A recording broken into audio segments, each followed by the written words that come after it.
Hey guys, quick video here to show how to remove the air box if you're doing the Hellcat intake tube on a shaker.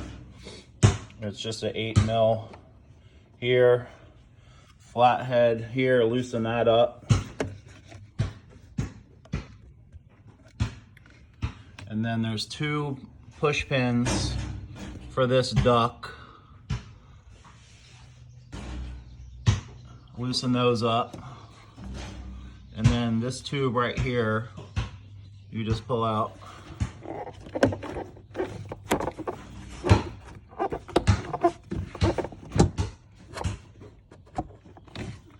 That's loose.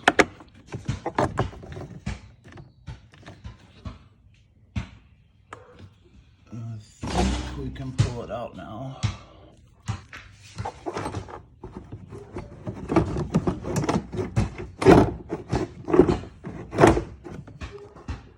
Boom.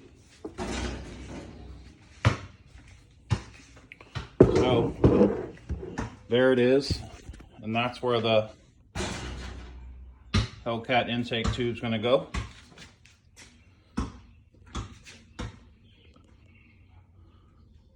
More air.